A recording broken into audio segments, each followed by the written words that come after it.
Hello, everyone. I have a word today. Um, the title for my message is I'm Not Going Through Hell, Only to Turn Around and Go to Hell. And you'll have to excuse me because I'll be looking down. I have everything written down in my notes, and I'm not feeling the best, but I got to push through it. Amen. So I'm going to start off with a dream that I had that's going to tie into the message.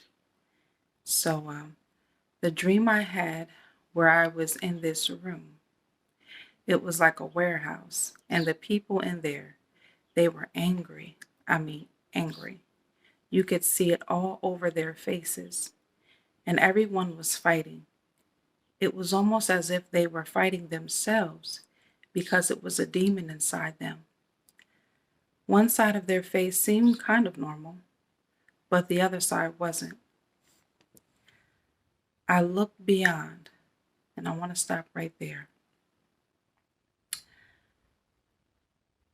Psalms 121 reads, I looked into the hills. I will lift up mine eyes unto the hills from whence cometh my help. My help cometh from the Lord. Okay. When I looked ahead, I saw stairs, and they were high up. I started walking slowly through the crowd. I got to the stairs. As I started walking up the steps, I was attacked from behind. Now, my revelation with that is the enemy is never going to attack you head on from the front. Why? Because if we see it coming, we are not going to just stand there. You're going to you're going to try and dodge it, right? If you see a car coming your way, yes, in the natural, you become paralyzed by fear. And that's what he's hoping. But 9 times out of 10, with the spirit, you're not going to stand for it or take it. So you jump out of the way. So that's why he has to get you from behind so you don't see it coming. That way you don't pull out your spiritual weapon and counteract that garbage. But as I was saying, I was attacked from behind. I looked and it was a demon. So we started fighting and tussling. What I realized is when I was on the ground with the rest of them, none of them noticed me. But it was when I decided to elevate and go higher and walk the stairs is when I was attacked.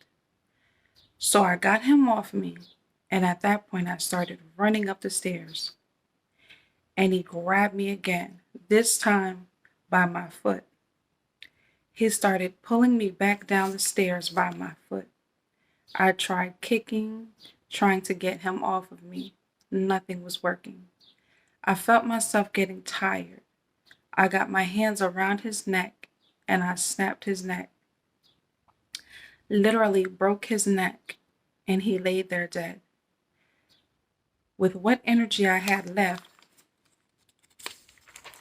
I started climbing the stairs again, but on my hands and knees because I was so tired.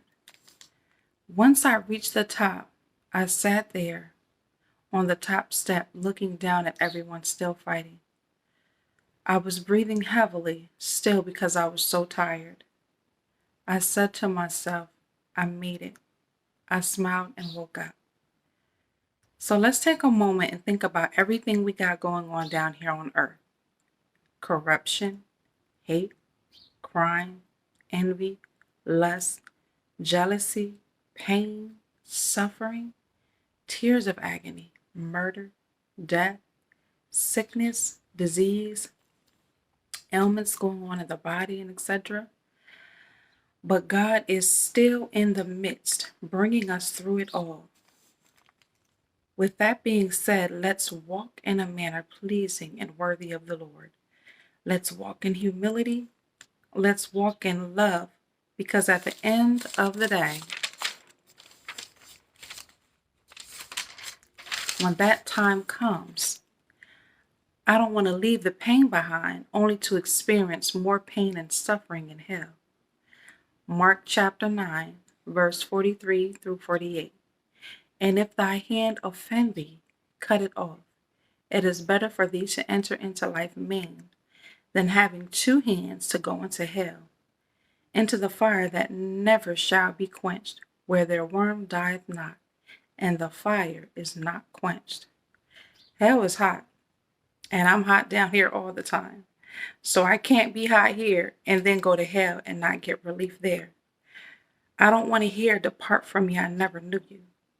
But when it's all said and done, and when this life is over, I want to receive that warm hug from my Father in heaven. And I want to hear him say, well done, thy good and faithful servant. Be blessed.